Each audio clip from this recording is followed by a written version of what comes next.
হাই friends, স্বাগতম জনাইছোঁ আমাৰ এই চেনেলটোলৈ।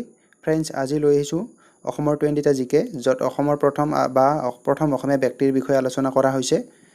আৰু সকলোকে এটা ৰিকুৱেষ্ট, সকলোৱে যাতে ভিডিঅ'টো সম্পূৰ্ণকৈ চাই আৰু চেনেলটো ছাবস্ক্ৰাইব কৰে। গতিকে পলম নকৰি ভিডিঅ'টো আৰম্ভ কৰোঁ আহা। নাম্বাৰ 1, অসমৰ প্ৰথম বিশ্ববিদ্যালয়খনৰ নাম কি? এনচাৰ গুৱাহাটী বিশ্ববিদ্যালয়। আৰু গুৱাহাটী বিশ্ববিদ্যালয় 1948 চনত স্থাপন কৰা হৈছিল। নেক্সট কুৱেশ্যন, অসমৰ প্ৰথম স্থায়ী চলচ্চিত্ৰ ষ্টুডিঅ' কি? ইয়াৰ এনচাৰটো হ'ল জ্যোতি চিত্ৰাবন। আৰু জ্যোতি চিত্ৰাবন গুৱাহাটীত অৱস্থিত। ইয়াক 1968 চনৰ 17 জানুৱাৰীত স্থাপন কৰা হৈছিল। নাম্বাৰ 3, ব্ৰহ্মপুত্ৰৰ ওপৰত বনোৱা প্ৰথম দলং কি? ইয়াৰ এনচাৰটো হ'ল শৰাইঘাট দলং। আৰু শৰাইঘাট দলং 1962 চনত স্থাপন কৰা হৈছিল বা ইয়াক মুকলি কৰা হৈছিল। নেক্সট কুৱেশ্যন, নাম্বাৰ 4, অসমৰ প্ৰথম মানসিক চিকিৎসালয় কি? এনচাৰ তেজপুৰ মানসিক চিকিৎসালয়। আৰু তেজপুৰ মানসিক চিকিৎসালয় 1876 চনত স্থাপন কৰা হৈছিল।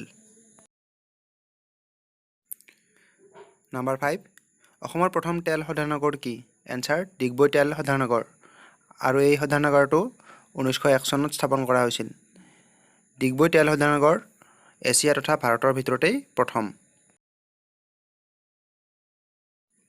নেক্সট কুৱেশ্যন, নাম্বাৰ 6, অসমৰ প্ৰথম চিকিৎসা মহাবিদ্যালয়খনৰ নাম কি? এনচাৰ অসম চিকিৎসা মহাবিদ্যালয়। আৰু অসম চিকিৎসা মহাবিদ্যালয় ডিব্ৰুগড়ত অৱস্থিত। এই চিকিৎসা মহাবিদ্যালয়খনক 1947 চনত স্থাপন কৰা হৈছিল। নেক্সট কুৱেশ্যন, নাম্বাৰ 7, অসমৰ প্ৰথম স্নাতক কোন? ইয়াৰ এনচাৰটো হ'ল আনন্দৰাম বৰুৱা। আনন্দৰাম বৰুৱা অসমৰ প্ৰথম স্নাতক হোৱাৰ উপৰিও প্ৰথম ICS হয়। তেখেতে 1869 চনত স্নাতক ডিগ্ৰী লাভ কৰিছিল। নেক্সট কুৱেশ্যন, প্ৰথম অসমীয়া ৰাজ্যপাল কোন? এনচাৰ বিষ্ণুৰাম মেধি। আৰু তেখেতে মাদ্ৰাছত ৰাজ্যপাল হিচাপে নিযুক্ত হৈছিল। নেক্সট কুৱেশ্যন, প্ৰথম অসমীয়া ৰাষ্ট্ৰপতি কোন? এই এনচাৰটো চাগে সকলোৱে জানে। তেখেত হৈছে ফখৰুদ্দিন আলি আহমেদ। আৰু তেখেতে 1974 চনৰ পৰা 77 চনলৈ ভাৰতৰ ৰাষ্ট্ৰপতি পদত নিযুক্ত হৈ আছিল। নেক্সট কুৱেশ্যন, প্ৰথম অসমীয়া উচ্চ ন্যায়ালয়ৰ বিচাৰপতি কোন?